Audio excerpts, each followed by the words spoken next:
This is Tom Taylor And Nicola Scott. for Comics Online.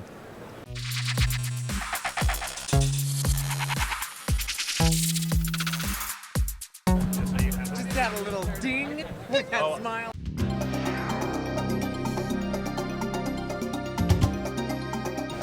We're at San Diego Comic-Con. I'm here with Nicola and Tom, as I can actually say names correctly. Yep. We're at the top of the DC booth. Congratulations on your exciting news last night. Thanks so Totally deserving of all the accolades, but we're so happy that we get to celebrate successes here with you today, and of course, Nightwing for the win. Representing, thank you. So you've done such incredible work with Nightwing, and then of course getting to spawn off into Teen Titans as a series. I'm sorry, Titans as a series. Yep. It's just been wonderful to read and experience. Can you talk about the narrative framework and just sort of what you guys wanted to make sure that was accomplished as you were building to these points with these characters? With Titans? Yeah, we'll start off with Titans. Yeah, so I think, much like, I guess actually it probably started with Nightwing. So Nightwing was, when I first pitched that series, I said I pitched it as Nightwing as an A-lister and this wonderful heart of the DC universe, and we want to put him back on that pedestal.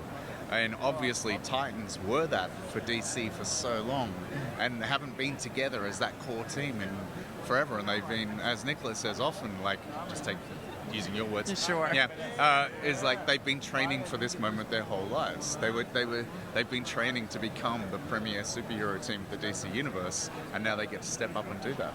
Yeah. And the artwork has been beautiful. Getting to thank you. see Gar fighting a kaiju, essentially, Right. in the first issue. I'm like, wasn't expecting that, Yeah. but just it feels right for these characters. It's pretty fun when you turn the page of the script and you're like, okay, that's going to be fun to draw. Everyone's got different dynamics when it comes to writer to artist. What is your dynamic when you're breaking a story or breaking something like this, where it's a lot of different personalities and obviously a lot of directions you can go? But I'd just love to know what your approach is for these books. I think the first thing is just reading as much as you can and working out like the voice that they used to have, and then seeing where and how that should sound today. Making sure that you are a fan before you start writing words coming out of their mouths. Understand why fans love these characters. Because if you don't understand that, then you shouldn't be writing them, basically. You shouldn't be part of that team. True. So I think that's a huge part of it. And for something like the Titans, going back and looking at Marv and George and what they did and everything that's worked since, and yeah, that's kind of it. Is your style to essentially just throw out multiple iterations, say, Tom, choose this, which one works best? Or like, how do you guys go back and forth as far as getting the final pieces together? Well, when it came to the designs, some of them are already done. They've got their own books. But for the ones that we did work on, some of them came very naturally. Some of them, there was a bit of back and forth. And, we knew it when we saw it, kind of thing. Yeah. And but when it comes to sort of doing the series, We'll close that boob window on stuff. Yeah. Let's calm down. Yeah.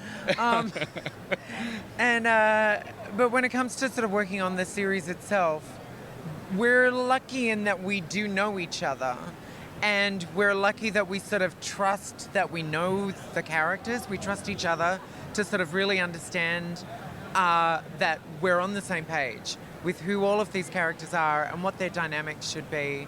A couple of times right at the beginning, I was like, this isn't the case for this character, right? Or this is definitely going to happen with this character. And Tom's like, 100%. Yeah. So, it was very clear that we both understood them in the same way. And that can make for sort of really nice kismet. Yeah, and it's like, Nicola, I'm lucky because Nicola was one of the first people I ever met in comics. Like, I idolized her, like, 13, 14 years ago. Yeah. And so when you're writing a script, you're not writing a script for the world to see. You're just writing, like, a note to your friend. Yeah. And that makes it a lot easier. Yeah. So there's always a Tom Taylor twist when it comes to your work. Yeah. Obviously with Deceased, you like screwing with the readers. We'll say perspective, but also just knowing that there's something that's going to hit. Why Wally? Why do you got to pick on Wally? Was it a given, or was it something that came natural to you? It's going to be Wally that we have to figure out the murder mystery. I actually pitched that Wally storyline like before Deceased for a different book that never happened, and I was like, can I finally do that Wally Future Murder? They're like, yep. I'm like, great. Wally is actually my favorite Flash. Like, he's my Flash. And also, you know, he's not dead. It was Future Flash. Wally's walking around staring at his body going, ooh, that's not good. Yeah, it's just a bit of fun. I appreciated the Brother Blood and the evolution of the Blood storyline, where it's like, well, we have to update with the times. We're not really a cult anymore. You know, it's just how you got to play it. I loved the spin, and then of course the Gar element adds adds a little bit more depth to it. Yeah. Can you talk about building up that framework, or where that inspiration came from for this story?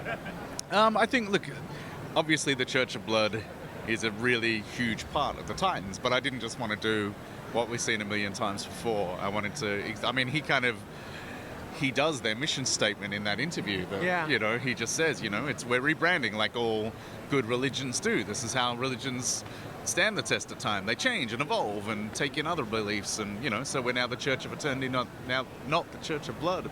And we're, you know, sending out probes to other planets to look for humanity to go on beyond the world that we are destroying. And I believe we just announced Beast World is the next arc. No, that's a whole event. That's not the next arc of Titans. That's a giant event. It's Comic-Con. I'm tired. Sorry, just trying to keep track of. I mean, you're writing so many books. I'm trying to keep. In the middle of that announcement, like the fire alarms went off, and suddenly we was like, evacuate the building, evacuate. So I'm not surprised people got confused. Then they played the Godzilla trailer in the middle of it. It was all, people were like, what? Yeah. So Beast Boy versus Godzilla. Yeah. No. I mean, we did that in the first issue. Yeah. So what can you tease about where that event is going, or what has to happen for those guys to save the day? What I can say is that in an attempt to save the world, Beast Boy, Garfield Logan, becomes a Starro. He becomes Garo. In this, he is lost, unfortunately, and he becomes the biggest threat to the DC universe. He has spores that infect the planet, and like half the planet becomes human-animal hybrid creatures. So you have like Black Adam becoming a Lion Man, tearing people to shreds. It's kind of like if you know Injustice and Deceased and everything that DC let me do outside of continuity, they're finally letting me be hideous in continuity. Yay. So proud. Yay. So let's talk about character designs and just bringing that world to life. Sure. What inspiration did you draw from as you were building that world? Because obviously it's a very different take on the DC universe as things start changing, as you described. Well, you've got to look at what came before and the iterations that sort of speak of the character and not sort of like a design that clearly, to me, looks like someone is designed by someone who doesn't necessarily have the same affinity for them as I feel like I might. So again, some of them came really easily. Some of them took a little more sort of, shuffling until we got there. But I feel like where we've landed on all of them feels exactly right for the age that they're at, the fact that they're reunited as a team, and the direction that the book is going. I just love that they love being together as Titans. The family dynamics, obviously, certain people are under the roof, some aren't. Yep. But just how it's played out has been beautiful, and I can't wait to see more with that. We have only a few minutes left. I've read Adventures of Superman #6. You have? I have. Did you like it? I loved it. Cool. Can you talk about Jon Kent and his journey? Because I think it's a really interesting character, and obviously you've had some time with Deceased, and you've had different versions of the character, but building him to this point, there are a lot of really cool choices and a lot of cool beats in these final ones, and I'm going to wait until after the issue releases for spoilers, so please feel free, and sure. Spoiler warning, Adventures of Superman #6, Jon Kent.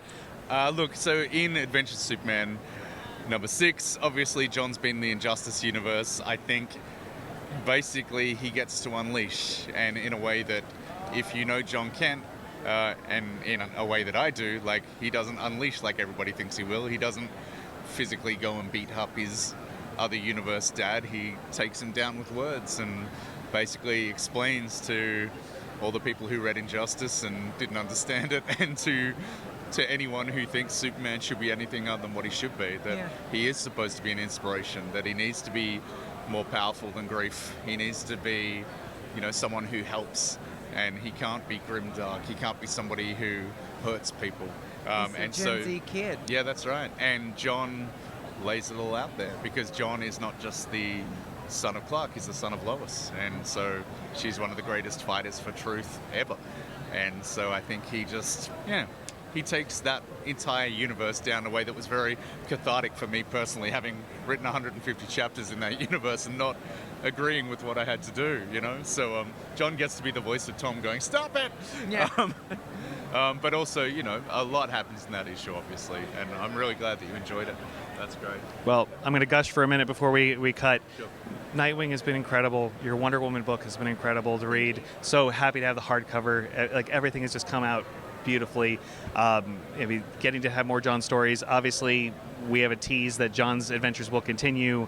I'm hoping that you get to continue playing. I can tell you exclusively that Jon will be in Beast World. Okay. So you've probably read the last page of Adventures of Superman, and he arrives back in Metropolis and he can hear screams and cries and growling and roaring, and he's like, what is going on? And it's him literally smack bam landing in the middle of Beast World.